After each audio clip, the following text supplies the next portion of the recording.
start with you. What are one team from each conference that you believe are making a noise and surprising you so far?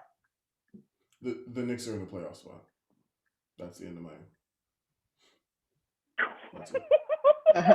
It really was a bad weekend, huh? Listen, the Knicks have been so bad for so long. Like they've been historically and comically bad. To be in the position they're in, they're playing great defense. They have a lot of good young pieces. Alfred Payton seems to be hoping. Emmanuel quickly looks like a gamer. Obi Toppin, I think, has a lot of potential. He's got a big body, good size, mobile as well. Can defend multiple positions and play multiple positions. So he offers them the opportunity for small ball. Um, the next step for him is to develop a more consistent outside jumper, or even just a little short corner pull up. Um, but the Knicks look really, really good. I don't see them staying in the playoff spot, but the fact that they're even near the playoffs, yet alone in that seventh seed, is crazy. And then the team that surprised me in the West is Dallas. I've been like, I can't believe Lucas. I thought with the pieces they added, I thought Josh Richardson would take them to a level past Seth Curry. And I thought, obviously, they didn't have KP for a good chunk of the first half of the season or first quarter of the season, I guess we're in. But I thought the Dallas Mavericks would be a lot better than they are. Luca's shooting splits are horrendous, which is absolutely shocking to me. He's missing wide open, game tying or game winning shots, which is shocking because he's usually good for those.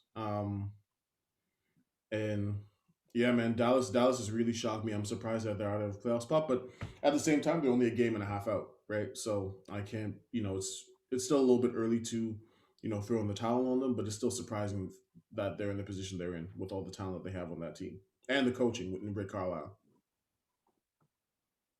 Ryan, we'll go with you next. What are your two teams, one team from each conference that you believe are surprising you? First of all, I think this question is probably about 2 weeks too late because things like if you look at the standings 2 weeks ago, it was a little more odd. Things are starting to work themselves out a bit in the wash here now. Like you got Miami, that's one point out. They've been decimated by injuries. They'll be in there.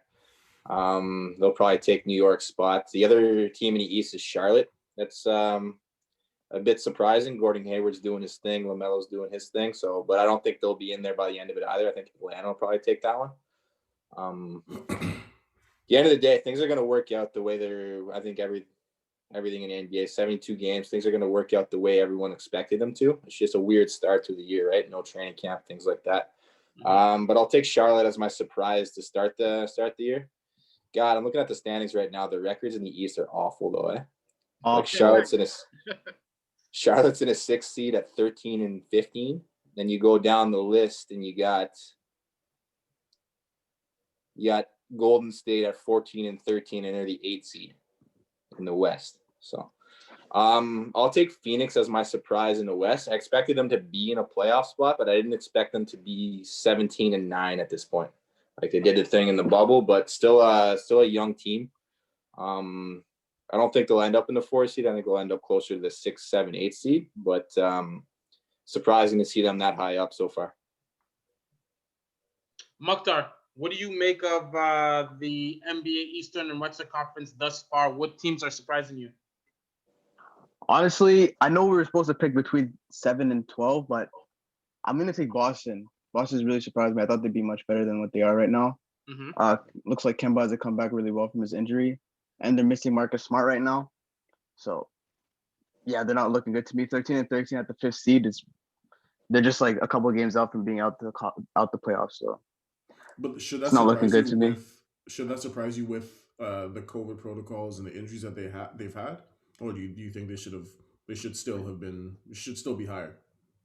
I mean, Jason Tatum has been out for 9 games, which is a pretty big portion of their games. And yeah, they have been affected by protocol, but they still should be higher. Like they shouldn't be 13-13. They're too good of a team. And in the West, I'm going to take Memphis. Memphis really, I thought, would take the next step this year. Kind of disappointed in them. They're 11-11. They started off really well. They were fourth like 2 weeks ago, and now they dropped all the way to 9th. So I'm really hoping they can come back and give a playoff push. I want to see them in playoffs. Harry, what are your teams that you're surprised with? I want to preface this by saying I would like to be called Raven Baxter for a certain portion I of knew this you was podcast. gonna say something. I knew you was gonna say something as soon as I said 100%. Phoenix. Someone needed to say something because at the end of the day, no one speaks up for me enough, and I have to speak up for myself. I called Phoenix being a top 4 team. Am I lying? Yes. Before the season started, I said top 4. Am I lying? You did it. You did say that. Okay, Perry, and what did you guys tell me? But Perry, last week they were That's- 7th. I understand. Last week but they were that's not- 7th. So where were you? Is that the name? Bro, I was here. There's still a lot of the season. I made the call. I said I saw it coming. Bro, I saw it coming. I felt it coming. And, I can gaze into the future. A lot of basketball left to be played there, Perry. Yeah, because only a foot. No, Mukhtar, after that's you give your second point, I you're wanna now go my to target for the podcast. Perry, shut your mouth and keep going with your take. Yeah, for real. Keep going with your take because I want to bring in Yo, Ryan. Mukhtar, you can't talk big if I can. You do not have the right to say my name. I want to say the Sacramento Kings. They're looking like a better team right now. I like how Tyrese Halliburton is fitting with them. I think they need to figure a few things out, but they're looking way better than they were last year, chemistry-wise. And I doubted the pick for Tyrese Halliburton, so I have to give them their props. I think that has to be one of the most underrated pickups in terms of their success. And for the Eastern Conference, I want to say Miami. To go from the finals to be a team that's barely in the playoff picture, it's looking a little weird. It looks like teams have figured out their offense and how to contain them. Yeah, I understand that there have been a little bit of turnover from COVID protocols, but it looks like players have made taken a step forward, but the team took a step back. Yeah, but isn't like you have to consider with the way the season's going with the COVID protocols, Miami everyone has the same limit. Everyone's limited by the same variable. But so they missed the most amount of games and had the most amount of players missing because of COVID protocol. Well, yeah, you mentioned Jimmy Butler's injury, Avery Bradley, Myers Leonard's out for the season. Like, bro, they've been decimated by injury and COVID. I understand. I thought they'd work their way around it, to be honest with you. They slowly are. I agree with you, though. It's weird to see them in the 9 spot, but I also think they caught lightning in a bottle a little bit last year. I don't think anybody predicted Miami going to the finals. Yeah. I think you do that 10 times over, that's not happening. So you don't think they can make it back? I don't think they're making it this year. Bro, that Nets team is too strong. One thing that I want to ask Ryan, based off what Perry said, because you guys had I guess kind of conflicting things. You guys both agree that Phoenix will be in the playoffs, and I think we can all agree on that. But Perry, you still think that they will finish top 4, but Ryan said he doesn't believe that they'll stay that high. They'll drop to 6 or 7. Why do you believe that, Ryan? Utah, Lakers, Clippers, Portland, Spurs, Denver, Golden State. You think they're all better? You think that Phoenix is better than all of those teams? I think Phoenix is better than Golden State. Yeah, only team I see better than is Golden State. Yeah, I'll agree with that. I'll say Golden State as well.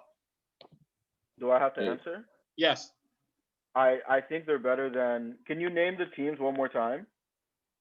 You said these are the teams that are currently in a playoff spot in the West. You got Utah at the number 1, which is kind of surprising. The Lakers, the Clippers, Phoenix at the 4, Portland at the 5, Spurs 6, Denver 7, and Golden State 8. I think they're ahead of Trailblazers. I see Denver sneaking into that 4 spot. I think they're ahead of the Trailblazers. I think they're ahead of the Spurs, and the way Jamal Murray's playing, I think they're ahead of the Nuggets. And I think the Jazz fall out of the 4 spot, in the top 4 spot. You think the Jazz are falling? No, the Jazz are playing. They're balling this year, bro. This is their year. You said the same thing about Phoenix. Keep that Pardon? same energy. I said you said the same thing about Phoenix. Keep that same energy.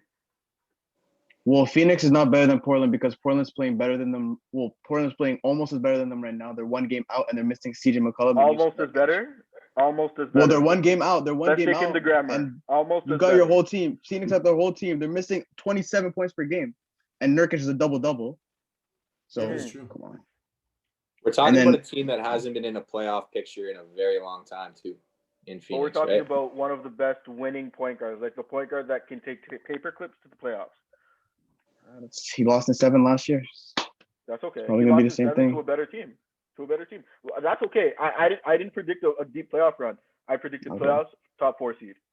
You think Chris Paul can take care of those hamstrings, though? I don't need him to. Like I feel like this team, realistically, Chris Paul gets injured in the playoffs. But if this Phoenix Suns team assuming health, this Phoenix Suns team is looking really dangerous. Like Michael Bridges is taking the step that not too many people would have been able to predict. Besides Raven Baxter, I'm just joking. I don't know if I'd be able to predict Michael Bridges, but they're looking like they're clicking. Like Ayton seems like he's really responding well to the way Chris Paul is playing, and he's developing that skill set. Booker looks like there's a lot taken off of his shoulders, so now he can focus on just killing. But he's also making plays. Like there are some plays where I think Booker would have taken a low percentage shot, where he's kicking out now because he finds like a cutter coming to the basket since he attracts so much attention from the defense. I never thought I'd see the day where he had an 18-point game and 11 assists, or he'd have a 36-point game with 8 assists and 6 rebounds. Like he's filling up the stat sheet, and I think that's a CP3 effect. He did the same thing with Shai Gilgeous-Alexander. I agree they're good. Team. I don't see them finishing 4th. I can see them 5th, 6th. I don't see them finishing 4th. They're good, though. I'll give you that. They're much improved. So, Ryan, they're the only team to go 8-0 in the bubble, too. Just to solidify what you said, you see them finishing maybe 5th or bottom. What 4 teams do you think definitely will finish ahead of them? Clippers, Lakers for sure. I throw Denver in there, and the way Utah's playing right now, that's my top 4. Not necessarily in that order, but Mukhtar, do you agree with that? I agree. Jaylon, what do you make? I don't see Denver. I think Portland, once they get CJ McCollum back, are going to be a top 4 team. Yeah, I wouldn't be surprised about that one either. But I see Denver taking it. And we also don't know when Yusuf Nurkic is gonna come back. I'm not sure how long his injury is. Maybe Muck can shed a little bit of light on that. It's right before All-Star break, so like give it 2 more weeks, 2-3 weeks. Yeah. So once they get all their pieces back, man, and they can, start to get, their full roster, because they're a deep team. Super deep. I think they can I think they'll be a top 4 seed.